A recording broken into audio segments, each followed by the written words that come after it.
Bienvenidos a Propiedad Privada. Soy Laura Camejo, junto a Diego Molina. Hola Laura, ¿cómo estás? Muy bien, Diego, ¿y vos? Contentos de iniciar un nuevo programa de Propiedad Privada y hoy vamos a hablar de unos temas que tienen gran utilidad y nos preguntan siempre a través de nuestros medios, nuestras redes, que tienen que ver con la donación, el usufructo, el uso de la habitación. Cuando yo transfiero y me quiero reservar algún derecho sobre esa propiedad que nadie me saca, me quiero quedar viviendo. Bueno, hoy vamos a estar con un escribano que es especialista, que es un magíster y nos vamos a hablar de todos estos temas. Así es, vamos a recibir a Juan Andrés Bravo, Juani, para todos nosotros, que nos va a explicar las diferencias entre los distintos derechos. Y bueno, también queremos comunicarle a nuestros televidentes que para preguntas que tengan sobre temas de notarial, de actualidad notarial, pueden escribirnos al mail de contacto que está en pantalla. Y bueno, en base a eso elaboraremos nuevos programas. Y responder siempre a todas las inquietudes, porque nos han llegado muchas inquietudes de esto, de justo de la habitación, del usufructo, del uso, y por eso lo vamos a abordar en el programa de hoy. Así es. Nos vamos a una pausa para recibir a Juan Andrés Bravo.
Héctor, Argentina te necesita. ¿Contamos con vos? ¡Conta conmigo, papá! Quiere que vuelva. Esto es 1 a 1, Pablo. Hay que convocarlos a todos. Pensá en macro. Luis Ferreira brinda asesoramiento en seguros para escribanos y tecnología aplicada a la autogestión.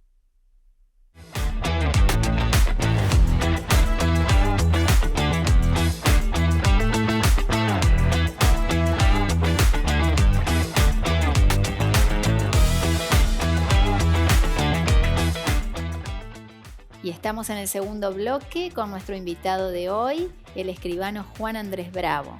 ¿Cómo estás, Juan Andrés? Juani, para nosotros. Hola Laura, ¿cómo estás? Bueno, muchas gracias Laura, Diego, por la invitación. Bueno, bienvenido Juani, y te invitamos especialmente para hablar de 3 temas que siempre nos preguntan, sobre todo que tiene que ver con las donaciones y mucho más de ello, cómo nos podemos proteger, y de 3 figuras que por ahí no se conocen mucho, la gente no sabe lo que es y se pueden aplicar, como son el usufructo, el uso y la evitación. Entonces, siempre dicen que voy a donar y me pueden sacar de mi casa, cómo me puedo proteger, qué le tengo que consultar a mi escribano, y bueno, me parece que es importante contar estas herramientas jurídicas para proteger los derechos. Exacto. Sí, son consultas que recibimos todos los días en nuestras escribanías que tienen que ver con, está íntimamente relacionado con lo que es la planificación sucesoria. Lo vemos cuando los padres quieren donar los bienes a sus hijos, pero a su vez quieren conservar ciertos derechos sobre los inmuebles. Entonces ahí es cuando aparecen estos derechos reales de disfrute que llamamos, que se ejercen sobre cosa ajena, que es el usufructo, el uso y la habitación. Vamos a ver que tienen distintas alternativas, distintas facultades otorgan estos derechos y a su vez distinta protección para, en este caso, los padres que son quienes se lo reservan. Entonces, los padres tienen la posibilidad de donarle los bienes, los inmuebles, en este caso a sus hijos, conservando algunas facultades. Decimos que es importante a la hora de la planificación sucesoria porque los padres en general, su principal preocupación es evitarle a sus hijos cuestiones que puedan tener que ver con trámites sucesorios, con evitar conflicto entre sus hijos, entonces ya dejar en cierto modo planificada su herencia es una de las principales preocupaciones que vemos en la escribanía. Entonces, decíamos, aparecen estos derechos reales que se ejercen sobre cosa ajena. Esto significa que necesariamente tiene que haber un nudo propietario, que en este caso serán los hijos, es decir, yo padre le dono a mis hijos y mis hijos pasan a ser los nudos propietarios, pero yo me reservo algunas facultades. ¿Cuáles son esas facultades? Dependiendo del derecho que nos reservemos. Si nos reservamos el usufructo, tenemos el uso, goce y disposición jurídica del inmueble. ¿Bien? ¿Qué significa esto? Que podemos constituir algunos derechos reales como servidumbre, anticresis, pensando en créditos, por ejemplo. También podemos constituir derechos personales, podemos celebrar contratos de locación y a su vez también podemos transmitir este derecho de usufructo, lo cual también puede ser de utilidad a la hora de negociar, ¿no? De la posibilidad de transmitirlo. El uso, en cambio, otorga solamente la facultad de uso y goce, no pudiendo el usuario realizar o constituir ningún tipo de derecho real, pero sí personales, es decir, lo puede alquilar, puede percibir esos frutos civiles que son los alquileres, entonces también es de utilidad, lo que pasa que está restringido a los límites establecidos en el título. ¿Qué quiere decir esto? Y el código es claro en este sentido, la ley nos dice se puede ejercer en la extensión y límites establecidos en su título, es decir, los grandes académicos que han estudiado el tema señalan 2 formas de restringirlo. Uno sobre una parte material del inmueble, es decir, yo me puedo reservar el uso sobre un salón, sobre 2 habitaciones, por ejemplo, o solamente el uso para percibir una determinada cantidad de los alquileres, supongamos el 30%, el 50%. Lo importante es determinarlo, ¿bien? Para no caer en el usufructo y una de las grandes desventajas que tiene, que ya lo charlaremos.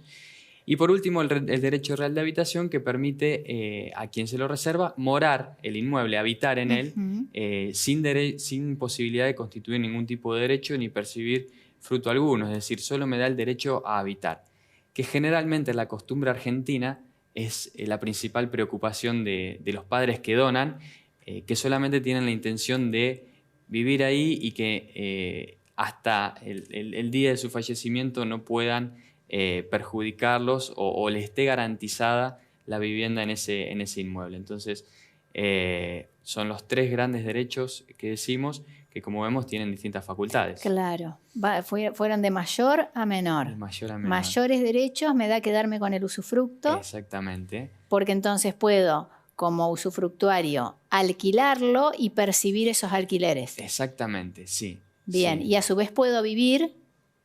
Exacto, puedo usar y gozar el inmueble como a mí me plazca, como usufructuario, y celebrar, como bien decías, Laura, derechos reales, derechos personales. Bien, ¿y puedo renunciar en algún momento si no quiero vivir toda la vida y ya liberarlos y dejarles el inmueble, Totalmente, el dominio totalmente. pleno, digamos, a Totalmente. los donatarios? Exacto, esto es algo en común que tienen los tres derechos que mencionamos, que es la posibilidad de renunciar, pero también la posibilidad de pactarlo por un plazo determinado, ¿sí? Por 10, 15, 20 años, el plazo que quieran las partes. Y otra particularidad es que todos se extinguen con la muerte del titular de ese derecho, es decir, con la muerte del usufructuario, del usuario o del habitador. Esto porque necesariamente va a volver al nudo propietario, en este caso los hijos que decíamos hoy, Sí. que van a recuperar el dominio pleno cuando fallezcan los usufructuarios. Y no van a necesitar hacer sucesión entonces. Exactamente, no van a evitarse ese paso, que es la gran preocupación que nosotros vemos en el día a día en las escribanías. Son Claro. consultas diarias que tienen que ver con esto. Cuando los padres ponen o proyectan o se ponen a pensar qué es lo que va a pasar con sus bienes. Y muchas veces evitar el día de mañana una sucesión que es larga y costosa, no como sucede en otros países, que hay sucesiones que son notariales, o sea un proceso voluntario o notaría, con intervención de abogados también muchas veces, pero que tiende a ser un proceso rápido y menos costoso, y de esa forma simplificar estas decisiones. Hoy en día los tiempos a veces hacen que se tomen decisiones de donación, por eso, para evitar una sucesión que es costosa y larga. Pero cuando hacemos una donación, como decimos, también hay una restricción también para proteger ciertos derechos. Es decir, pues yo puedo donar liso y llano y no me reservo ningún derecho a mis hijos, o él me reserva un usufructo, un uso, una habitación. Exacto. Es una limitación a cómo le estoy definiendo el dominio, pero estoy limitando en el ejercicio de ese derecho. Exacto, sí, como bien decís, Diego, esto tiene como fin evitar todo este trámite sucesorio que suele o puede ser engorroso, y además llevar a conflicto entre hermanos, entre los hijos. Entonces, bueno, nuestra función tiene que ver con eso, tratar de evitar los conflictos. Y sí, y bien decís, en garantizarle también a los padres que quieren donar que van a poder seguir viviendo en ese inmueble, que no les va a causar perjuicio alguno. Si bien van a transmitir la nuda propiedad que decimos, van a conservar ciertas facultades. Bien. Pero bueno, lo que me interesaba marcar a mí respecto de la diferencia entre estos tres derechos es que el usufructo, hoy en día, a partir del 2015, de la modificación del Código Civil y Comercial, hoy es ejecutable. Con lo cual, los padres que se lo reserven pueden llegar a perderlo frente al ataque de acreedores. ¿Bien? Entonces, esa es la principal diferencia con el régimen anterior. No así el uso y no así la habitación. Es decir, tanto el uso como la habitación quedan fuera del ataque de los acreedores. Ataque lo decimos no en sentido jurídico, en la posibilidad de ejecutarlo.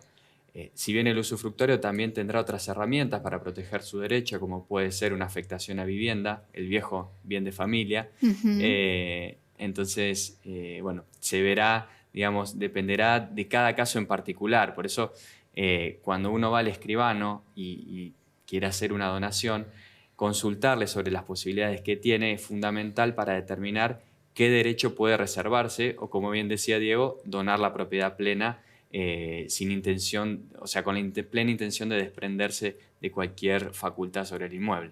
Te voy a hacer dos preguntas que tienen que ver por ahí con la decisión y los temores al momento de donar. Yo estoy donando, un matrimonio dona, y hay una posibilidad de que se muera uno primero, que hay una posibilidad de proteger a ambos donantes, a un matrimonio, a los cónyuges que donan, sobre esa propiedad, porque cada uno dona un 50%, se reserva el usufructo un 50%, hay unas armas legales para... Sí, tenemos el famoso derecho de acrecer, que permite que frente al fallecimiento de un usufructuario, y habiéndose pactado, por supuesto, entre el nudo propietario y el usufructuario o los usufructuarios, en este caso, frente al fallecimiento de un cónyuge, el otro va a tener el usufructo sobre el 100%.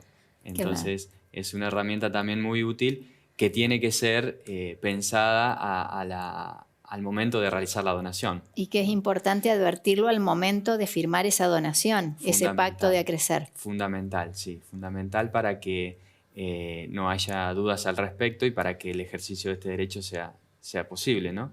Sí, y la otra pregunta es, yo le dono a mis hijos o a mis nietos, pero yo no quiero que si se mueren todos pase a una nuera o pase a alguien que yo no conozco. ¿Puedo hacer algo para protegerme de esto? Sí, totalmente. Nosotros, el código... Yo dije una nuera, puede ser un yerno. Puede ser.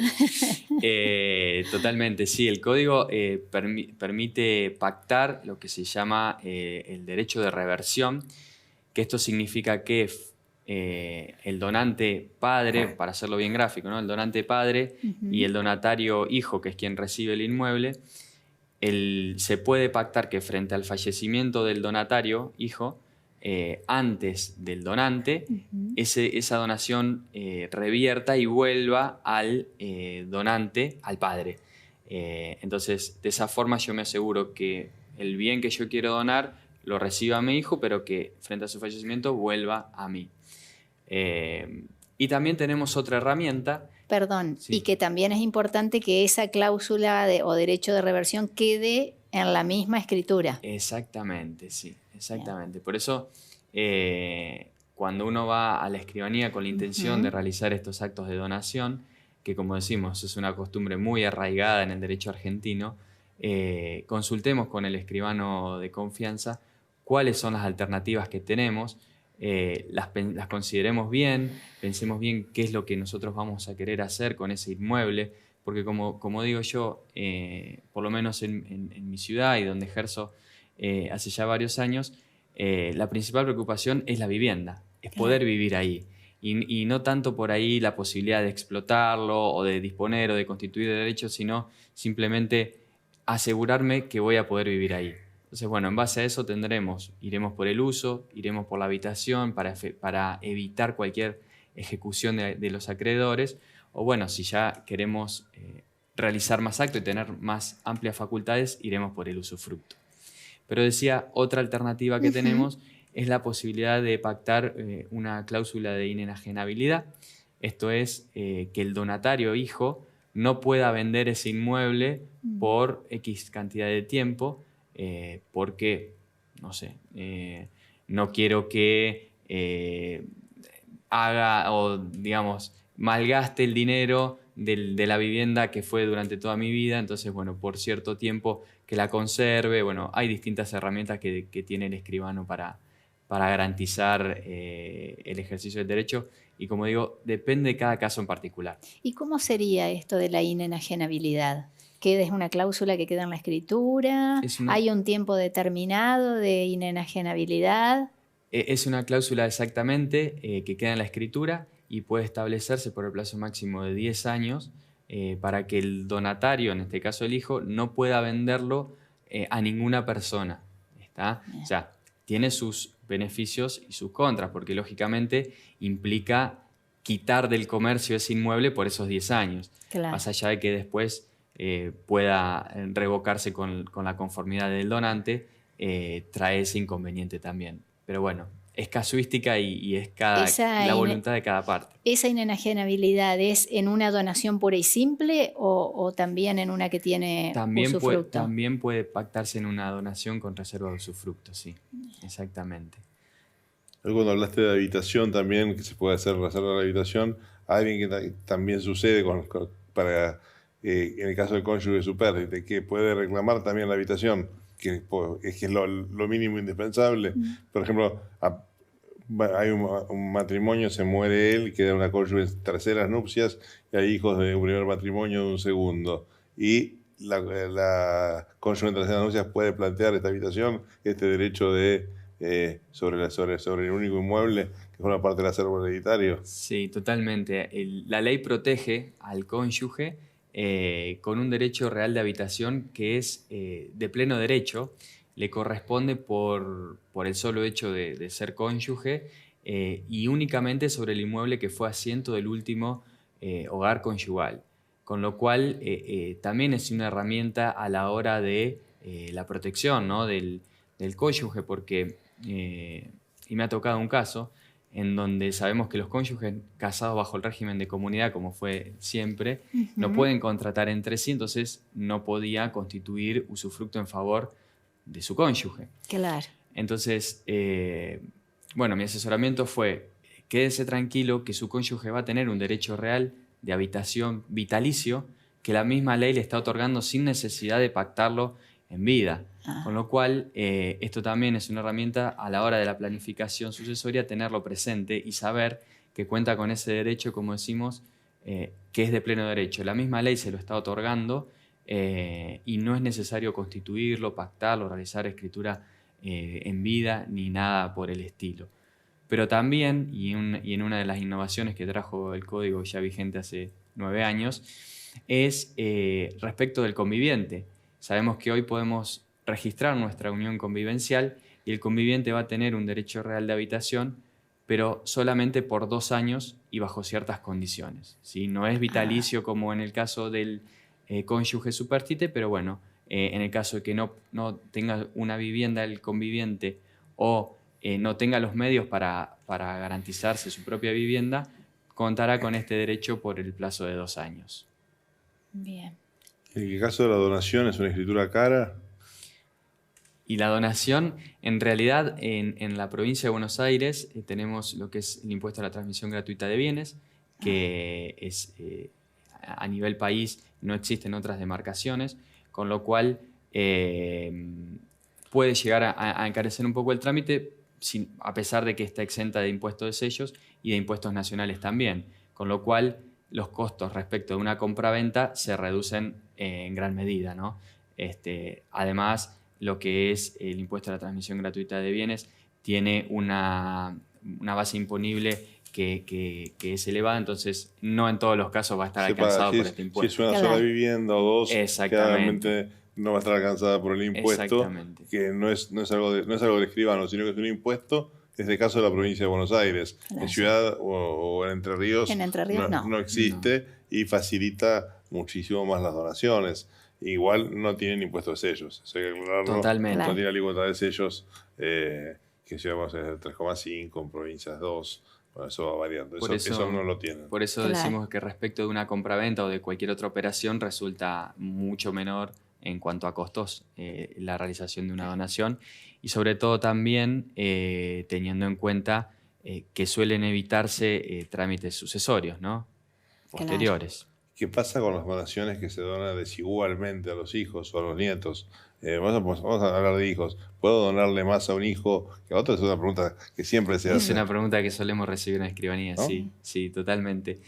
A ver, en nuestro derecho tenemos un porcentaje establecido por la ley que está garantizado a los hijos, bueno, entre otras personas, pero bueno, en este caso a los hijos, que yo no puedo privarlos, que es la famosa legítima, ¿sí? Hay una parte que la ley los protege y que yo no puedo perjudicarlos, que es de 2/3 de todo mi patrimonio. Ahora bien, yo tengo 1/3 que es totalmente disponible y que yo puedo dejárselo, para ponerlo bien gráfico, a cualquier persona que yo quiera, pero voy a tener 2/3 en los que voy a tener que beneficiar a todos mis hijos por igual. O sea que respecto del tercio, yendo a tu pregunta, Diego, sí, totalmente se puede disponer como uno quiera y bueno, ya será tema de otra charla, pero también tenemos la posibilidad frente a un hijo con discapacidad de mejorarlo expresamente más allá de este tercio que decíamos, con un porcentaje superior, que es otra de las innovaciones que ha traído el código, ¿no? Eso es muy importante por ahí, porque se requiere otro tipo de protección en virtud de una situación específica. Exactamente. Todo esto, perdón, es importante también planteárselo al escribano para que el escribano de confianza, el escribano o la escribana pueda ver cuál es la herramienta que mejor se adapta al caso que nos están requiriendo, ¿no? Porque es importante, por ejemplo, si tengo un hijo con discapacidad, hacérselo saber al escribano para mejorarlo de alguna forma, para prever herramientas de protección. Sobre todo en lo que es la planificación sucesoria tenemos herramientas de todo tipo, testamentos, donaciones, posibilidad de constituir fideicomisos, estos derechos reales de disfrute, uso, usufructo, habitación. La amplia gama de derechos que tenemos nos permite jugar con eso y encontrarle el que mejor se adapte a la situación. Por eso, bueno, lo importante es siempre entonces hacer la consulta al escribano y le va a orientar esta forma de poder donar, protegiendo los derechos, y bueno, para eso acercarse al escribano de su ciudad, de su pueblo cercano, y hacer la consulta específica antes de tomar una decisión que realmente soluciona y trae tranquilidad, sobre todo. Claro, ¿Es así? Así es. Totalmente. Y bueno, ya estamos en tiempo, se nos ha pasado muy rápido el programa de hoy, ¿no? Es así. Quedaron muchos temas para hablar. Vamos a volver a invitar a Juani. Vamos a hablar también seguramente de delegado Nobel del Consejo Federal, que abarca toda la agrupación, que también es interesante que nos cuentes, ¿no? Así. Estás con mucha actividad. Seguramente. Recorriendo sí. el país. Sí, muchas actividades, pero bueno, siempre bienvenido poder conversar con ustedes, charlar de temas de derecho, derecho notarial y bueno, encantado y por supuesto muchísimas gracias por la invitación. Y respecto de esos encuentros, ya una preguntita más, de esos encuentros del Notariado Nobel, ¿cuáles son los temas que están estudiando en este momento? En este momento, todos los años, bueno, tenemos un encuentro nacional. Sí. Este año va a ser en la Ciudad Autónoma de Buenos Aires y los temas tienen que ver justamente con esto, con la planificación sucesoria y con nuevas tecnologías, lo que son blockchain, contratación electrónica, pero bueno, todo eso en base a la función notarial y la posibilidad de utilizarlos como herramienta en nuestro trabajo. ¿Y tienen dentro de las reuniones alguna en Entre Ríos? Ahora nos vamos a Entre Ríos en agosto. Así que bueno, ¿Qué ahí día? vamos a estar visitándolos. El 24. Sí, exactamente, el fin de semana del 24 de agosto. Bueno, Le mandamos en Paraná. un gran abrazo a nuestro amigo Sergio. a nuestro amigo escribano Sergio Caffarati. Sergio Caffarati, bueno, probablemente estaremos visitándote también. Bueno, gracias Juani. Te vamos a invitar a hablar de blockchain, que es un tema que mencionaste, de contratación electrónica y todo lo que se viene, y son temas muy interesantes. Muy interesantes. Mucha actualidad, sí. Bueno, y nos despedimos entonces. Muchas gracias, Juani. Hasta el próximo programa de Propiedad Privada.